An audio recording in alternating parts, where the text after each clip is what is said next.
ठंडी हवा इलियास के फटे पुराने कोट को चीरती हुई गुजर रही थी। उसके हाथ में एक छोटा सा टिन का कटोरा था जिसमें कुछ सिक्के खनक रहे थे। वो एक पुरानी ईंट की दीवार के सहारे बैठा था। उसकी नजरें उन चमकदार जूतों पर टिकी थी जो उसके सामने आकर रुके थे। उन जूतों के ऊपर एक महंगा सूट, एक सफेद कमीज और एक ऐसा चेहरा था जिस पर सफलता की लकीरें साफ दिखाई दे रही थी। शहर के सबसे प्रसिद्ध व्यवसायी मिस्टर हैरिस। कुछ पैसे मिलेंगे साहब। इलियास की आवाज कांप रही थी, जैसे शहर के शोर में कहीं खो जाएगी। मिस्टर हैरिस ने तुरंत जवाब नहीं दिया। उन्होंने इलियास को ध्यान से देखा, लेकिन दया की नजर से नहीं, बल्कि एक खोज भरी नजर से। तुम्हारा सपना क्या है, बूढ़े आदमी? उन्होंने शांत लेकिन गंभीर आवाज में पूछा। इलियास चौंक गया। सपना? सालों से कोई सपना नहीं देखा साहब। बस जिंदा रहने की कोशिश कर रहा हूँ। सिर्फ जिंदा रहना कोई सपना नहीं होता, मिस्टर हैरिस बोले। उनकी आंखें स्थिर थी। हर किसी के अंदर एक सपना होता है, शायद कहीं गहरे दबा हुआ, लेकिन होता जरूर है। तुम्हारा सपना क्या था? इलियास कुछ देर तक सोचता रहा। फिर उसकी आंखों में एक भूली हुई चमक लौट आई। मैं लकड़ी का काम करता था। मेरे हाथों में हुनर था। मैं कुर्सियां, मेज और नक्काशीदार डिब्बे बनाता था। लेकिन जिंदगी ने मुझसे सब कुछ छीन लिया। उसने अपने फटे कोट और पुराने कपड़ों की ओर इशारा किया। मिस्टर हैरिस ने धीरे से सिर हिलाया।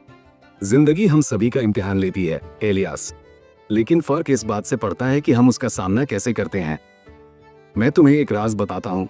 वो थोड़ा झुके और धीमी आवाज में बोले। मैं भी कभी तुम्हारी तरह सड़कों पर था। एक वक्त ऐसा भी था जब मेरे पास कुछ नहीं था, लेकिन मैंने अपने सपने को कभी मरने नहीं दिया, चाहे वो कितना ही नामुमकिन क्यों न लगे।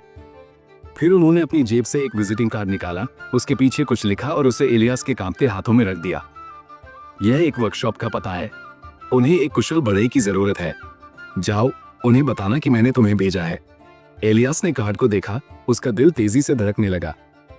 लेकिन क्यों? आप ऐसा क्यों कर रहे हैं? मिस्टर हैरिस हल्के से मुस्कुराए।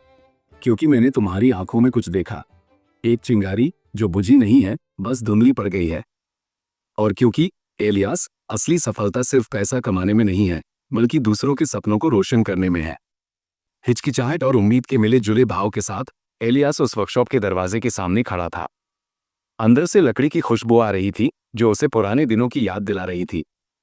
वो अंदर गया और विजिटिंग कार्ड वर्कशॉप के मालिक को दिखाया। कुछ पल उन्होंने उसे घूरा, फिर सिर हिलाया और एक वर्कबेंच की ओर इशारा किया। इलियास ने हिचकिचाते हुए औजार उठाए।